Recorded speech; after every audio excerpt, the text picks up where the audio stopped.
हाल ही में कोलकाता और महाराष्ट्र से कुछ बहुत ही सीरियस घटनाएं हुई हैं। इन घटनाओं ने लॉ एंड ऑर्डर पर सवाल खड़े कर दिए हैं। लोगों की सेफ्टी को लेकर चिंता बढ़ रही है। कुछ लोग स्टेट गवर्नमेंट्स की आलोचना कर रहे हैं। कुछ लोग तो प्रेसिडेंट्स रूल लगाने की मांग कर रहे हैं। यह एक बहुत बड़ी मांग है जिस पर हमें केयरफुली सोचना होगा। लोगों का गुस्सा और निराशा साफ दिखाई दे रही है।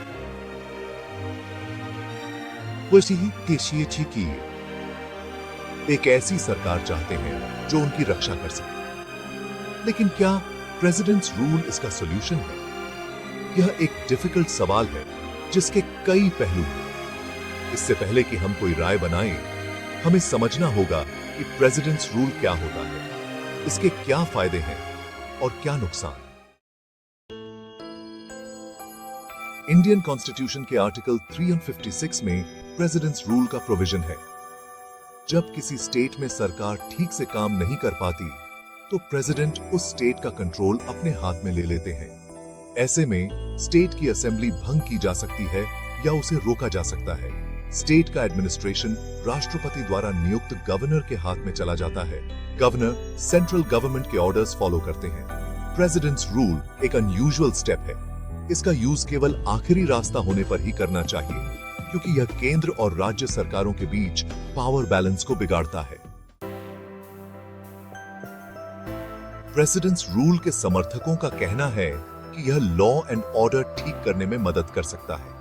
जब state governments law and order नहीं संभाल पाती, तो प्रेसिडेंट्स रूल के जरिए सेंट्रल गवर्नमेंट सीधे कंट्रोल लेकर स्थिति संभाल सकती है। सेंट्रल गवर्नमेंट के पास ज्यादा रिसोर्सेज और पावर होती है, इसलिए वह स्टेट गवर्नमेंट से ज्यादा सख्ती से कानून तोड़ने वालों से निपट सकती है। प्रेसिडेंट्स रूल के दौरान सेंट्रल गवर्नमेंट पुलिस और सेना भेजकर हिंसा और अराजकता रोक सकती है। इसके अलावा प्रेसिडेंट्स रूल करप्शन और बैड गवर्नेंस को कम करने में भी मददगार हो सकता है। जब स्टेट गवर्नमेंट्स करप्शन में शामिल होती हैं, तो प्रेसिडेंट्स रूल के जरिए सेंट्रल गवर्नमेंट करप्ट नेताओं और अधिकारियों के खिलाफ एक्शन ले सकती है। सेक्शन 4 राष्ट्रपति शासन के जोखिम और चिंताएं। हालांकि प्रेसिडेंट्स रूल के कुछ फायदे हैं, लेकिन इसके खतरे भी हैं। सबसे बड़ा खतरा यह है कि इसका गलत इस्तेमाल हो सकता है। सेंट्रल गवर्नमेंट अपने विरोधियों को दबाने के लिए इसका गलत यूज कर सकती है। ऐसा होने पर यह डेमोक्रेसी के लिए खतरनाक हो सकता है। इसके अलावा प्रेसिडेंट्स रूल स्टेट की पावर को कम करता है। यह फेडरल ढांचे के खिलाफ है। इससे स्टेट गवर्नमेंट्स इररिस्पॉन्सिबल हो सकती हैं। यह जानते हुए कि सेंट्रल गवर्नमेंट कभी भी कंट्रोल ले सकती है, वे अपना काम सीरियसली नहीं लेंगे। सेक्शन 5 ऐतिहासिक परिप्रेक्ष्य। भारत में राष्ट्रपति शासन के उदाहरण। भारत में कई बार प्रेसिडेंट्स रूल लग चुका है।